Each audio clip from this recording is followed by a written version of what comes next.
So our next topic is deficient demand. Now deficient demand, the name itself is telling us that demand is less. So this is the situation when aggregate demand is less than aggregate supply corresponding to full employment level of output. Corresponding to full employment level of output. So this is a situation when aggregate demand is less than aggregate supply. Its name is only telling us demand is less, it's deficiency, right? It is deficient, there is deficiency in the demand, supply is more, right? Corresponding to full employment level of output, right? Now under this situation, what will happen when demand is less? Generally you think what will happen? When demand is less, then stocks will pile up with the producers. There will be more stocks for the producers, right? So what they will do? They have to sell those stocks in the market. So what they will do? They will reduce the price. So under this case, prices reduce. So this is known as deflationary gap also. There is deflation. General price level falls. So that's why it is known as deflationary gap.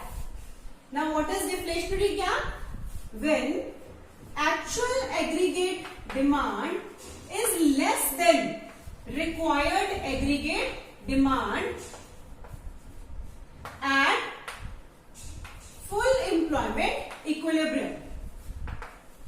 So when actual aggregate demand is less than required or planned aggregate demand at full employment equilibrium, this is known as deflationary gap, right?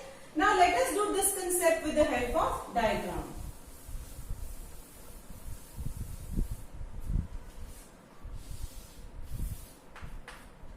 On x-axis I am taking income, output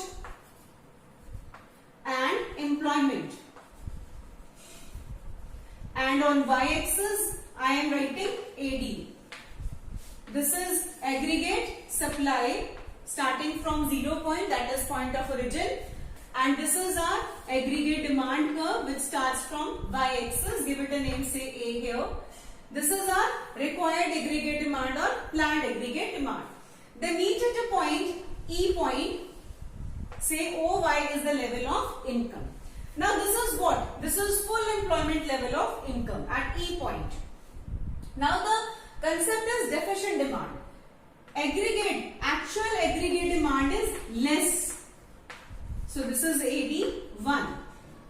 Now this demand curve meets aggregate supply curve at F point.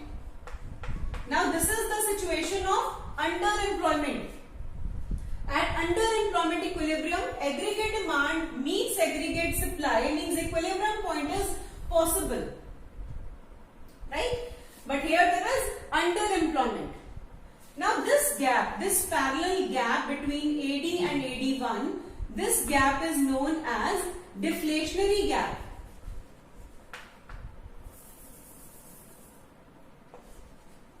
It is deflationary gap. Because of deficient demand, there will be deflation in the economy. So this gap is known as deflationary gap. Now this diagram you will do with the help of explanation. You will mention what are you taking on x-axis or y-axis, what is your AD curve representing, and what is this dotted curve AD1 representing. Everything you will explain with the diagram. Now what are the reasons behind it? Why demand is less? What are the reasons behind it? Again I am telling you that aggregate demand is a summation of 4 components. That is consumption expenditure, investment expenditure, government expenditure and net exports. That is exports minus imports. Now aggregate demand is less. Why it is less? Because consumption expenditure is less. There are more savings by the consumers. People are not buying much in the market. So that's why demand is less. Producers are not making more investment expenditure because already consumption expenditure ही कम है लोगों का. Why the producers will, produce more and more. So there is less investment expenditure. Government expenditure is less. Third point is government expenditure is less. Our exports are less. Exports are less. Why? Domestic goods are expensive.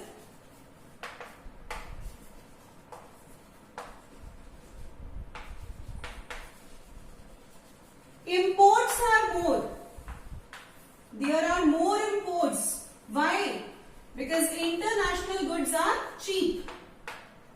International goods are cheap. So because of all these reasons, aggregate demand is less.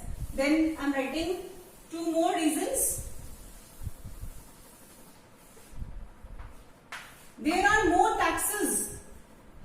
If people are paying more taxes, their disposable income will be less. So they will incur less consumption expenditure.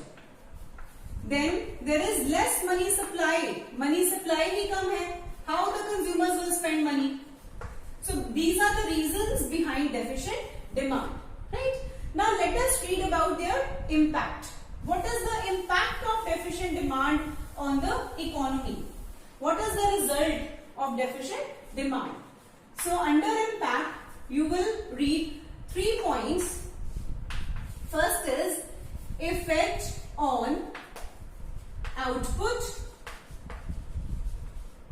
Second is effect on employment.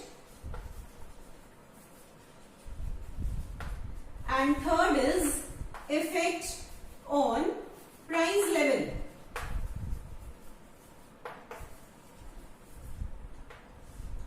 Now first is effect on output.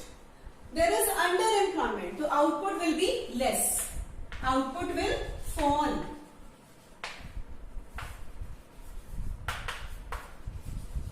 Right?